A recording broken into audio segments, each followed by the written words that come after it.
मुझे चलो सबसे ज्यादा ख्वाब पसंद पूरे तुम्हारी करते ये हैं। आंखें। इश्क शायद अधूरा ही अच्छा। अभी हम मौजूद हैं सीतामढ़ी के डुमरा हवाई फील्ड में और हमारे साथ में है ये रील्स बनाती हैं आरती सिन्हा नाम है इनका। और आरती सिन्हा के नाम से न्यूज़ चैनल मतलब रील्स पे जो है फेसबुक पे चैनल भी है। बाकी ये अपने चैनल के बारे में बताएंगे। उससे पहले हम बता दें कि ये अभी जो रील्स का दौर चल रहा है कि लोग इतना भद्दा भद्दा रील्स के नाम पर रील्स बनाते हैं, उस दौर में भी इन्होंने जो रील्स बनाया है वो काबिले तारीफ है। सबसे पहले आरती जी, सबसे पहले हमारा आरके न्यूज में आपका बहुत बहुत स्वागत है। नमस्ते सर। ये अभी जो रील्स का ट्रेंड चल रहा है उस पे काफी लोग भद्दे भद्दे, यहाँ तक कि अधनग्न होकर के भी जो है रील्स बनाते हैं ताकि आप वायरल हो जाइए। लेकिन आपने जो रील्स बनाने का सिस्टम चुना, काफी पुराने गाना और काफी जो है लव और रोमांटिक सीन पे जो है आप रील्स बनाते हैं। मतलब ऐसा लगता है कि जो है मतलब कितने पुराने लोग और पुराने गाने के कितने शौकीन रहे होंगे ये। मतलब गाने और रील्स देखने के बाद पता चलता है कैसे इन सब मतलब अभी के दौर से पीछे की दुनिया में जाने का इच्छा हो गया आपको। सर जो ओल्ड सॉन्ग्स होते थे वो बहुत ही ज़्यादा अच्छे होते थे और मुझे वैसे ही सॉन्ग पसंद है, इसलिए मैं वैसे सॉन्ग पे वीडियोस बनाना पसंद करती हूँ। और आजकल के जो वीडियो सॉन्ग होते हैं वो थोड़े अलग टाइप के होते हैं, सो मुझे वैसे पसंद नहीं है इस वजह से।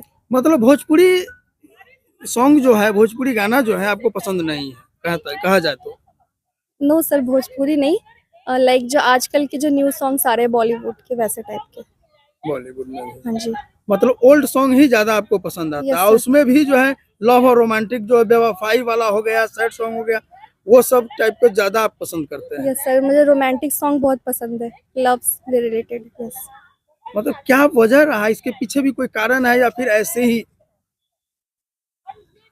कारण बस यही है कि मैंने एक इंसान से प्यार किया था और उसको मैंने बहुत ज़्यादा दिल से चाहा था, लेकिन मेरे साथ कुछ ऐसी चीज़ें हो गई जिसकी वजह से आज मैं ये सिचुएशन में हूँ कि अपने बच्चे के साथ मैं as a single mother survive कर रही हूँ। और इस वजह से यही है कि मुझे लव सॉन्ग पसंद है। मुझे शायद आप ये भी कह सकते हो कि बेवफाई मिली हो लाइफ में, इस वजह से भी मुझे ये सॉन्ग ज़्यादा दिल को टच करते हैं और मुझे इसलिए ये सब सॉन्ग पसंद है। मतलब आखिर होता क्या है कि अक्सर देखा गया है कि पहले तो लोग बेपनाह मोहब्बत करते हैं, लोग एक दूसरे के साथ जीने मरने की कसम खाते हैं, वादे करते हैं, लेकिन उसके बावजूद भी वो प्यार जो है पहले वाला प्यार शादी होने के बाद मतलब ज्यादा दिन टिक नहीं पाता है। क्या वजह रहा? सर वजह ये होती है कि दोनों साइड से ही रिलेशन स्ट्रॉन्ग होना चाहिए। आजकल के जो, मैं ये नहीं कहूँगी कि सारे ही लड़के, लेकिन बहुत सारे लड़के जो होते हैं कि लव को कुछ अलग ही एंगल से ले लेते हैं। और जो लड़कियां होती है, मैं ये नहीं कह रही हूँ कि सारे ही लड़के, लाइक कुछ लड़के ऐसे होते हैं कि उनका लव करने का तरीका कुछ अलग होता है, पता नहीं क्या, कि अगर आपने लड़की से शादी की है तो लड़की भी कॉम्प्रोमाइज़ करती है, तो आपको भी थोड़ा बहुत कॉम्प्रोमाइज़ करना चाहिए। वो बस ये सोचते हैं कि जैसा मैं चाहता हूँ सेम टू सेम वैसा ही हो। और फिर लड़की भी तो कुछ एक्सपेक्ट करती है अपने हस्बैंड से कि हाँ वैसा होना चाहिए, तो इस वजह से बीच में जो होती प्रॉब्लम्स क्रिएट हो जाती है और फिर नहीं बॉन्ड बन पाता है। सो मेरे साथ तो कुछ ऐसा हुआ कि कुछ ज़्यादा ही प्रॉब्लम्स हो गई। सो इस वजह से मैंने ही डिसाइड किया कि मुझे नहीं रहना है ऐसे और मैं अपने हस्बैंड से अलग हूँ। अक्सर देखा गया कि शादी से पहले बॉय एंड गर्ल जो भी है दोनों फ्री होते हैं, एक दूसरे को ज्यादा समय देते हैं, लेकिन शादी के बाद में खर्चा का दबाव बढ़ता है और खर्चा को पूरा करने के लिए लड़का कमाने की तरफ ध्यान देता है और हमेशा लड़की को लगता है कि शायद हमारे पे जो है समय कम दे रहा है। क्या कहेंगे? सर वो एक तो ये कारण भी हो सकता है। नो सर, ये तो अंडरस्टैंडिंग के ऊपर है। लड़की अगर समझती है कि हाँ मेरे हस्बैंड अगर वर्क कर रहे हैं तो उनको समझना चाहिए, ये कोई प्रॉब्लम नहीं होता है।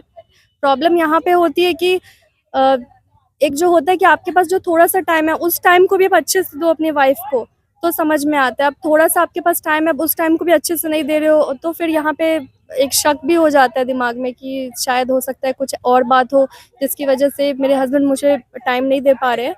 सो यही बात है। अक्सर आमतौर पे देखा गया जब भी लड़के लड़कियां अलग होते हैं तो एक ही ब्लेम करते हैं कि हमें गाली दे रहा था, हमें मार रहा था, शराब पी करके बदमाशी करता था। मतलब शादी से पहले वही लड़का सब कुछ होता है, बहुत अच्छा होता है, दुनिया का पहला व्यक्ति होता है वो, और सबसे अधिक प्यार करने वाला व्यक्ति होता है, और शादी के बाद में पता नहीं क्या हो जाता है। सर शादी के पहले ऐसा होता है कि जो लड़के होते हैं वो वही चीज़ दिखाते हैं लड़की को जो लड़की पसंद करती है। लड़की को अगर पसंद नहीं है कि लड़का ड्रिंक ना करे तो वो उनको ये पता ही नहीं चलने देते हैं कि वो लड़का ड्रिंक कर रहा है। लेकिन हो सकता है कि पॉसिबिलिटी कि वो ड्रिंक कर रहा हो, बट लड़की को तो नहीं पता क्योंकि वो फ़ोन पे उसके साथ कनेक्टेड है। लेकिन शादी के बाद जब वो दोनों हस्बैंड वाइफ एक साथ रहने लगते हैं तो धीरे-धीरे उनको सारी चीज़ें पता चलने लगती है और फिर यहाँ पे प्रॉब्लम्स क्रिएट होती है, जिसकी वजह से ये टाइम आता है कि जब नहीं बन पाती है और फिर अलग होने का शायद ऐसा होता है। क्या कहेंगे वैसे लोगों को जो अभी भी ब्लाइंडली जो है जिस तरह से आपको धोखा मिला, और लोग माँ बाप के मर्जी के खिलाफ जा कर के शादी करते हैं और बाद में रिजल्ट आपके जैसा होता है, तो क्या कहेंगे? सर जो लड़कियां माँ बाप की मर्जी के खिलाफ करती है उनका तो मैं कहूँगी कि ये गलत है। अगर आप किसी को लव करते हो तो आप अपने मम्मी पापा से शेयर करो कि मम्मी मैं इनको पसंद करती हूँ। अगर मम्मी पापा एग्री हैं, क्योंकि मम्मी पापा कभी भी ये नहीं चाहेंगे कि बच्चे उनके किसी गलत हाथ में हो। अगर उनको लगता है कि हाँ आप उनके साथ एग्री हो शादी करने के लिए, मम्मी पापा एग्री हैं तो आप करो, अगर नहीं है तो फिर नहीं करो। क्योंकि जो प्यार होता है वो एक टाइम के लिए ही होता है, उसके बाद जब टाइम बीतता जाता है तो वो सारा प्यार ख़त्म हो जाता है, सिर्फ एक रिस्पेक्ट रह जाती है जो कि एक हस्बैंड वाइफ में होनी चाहिए।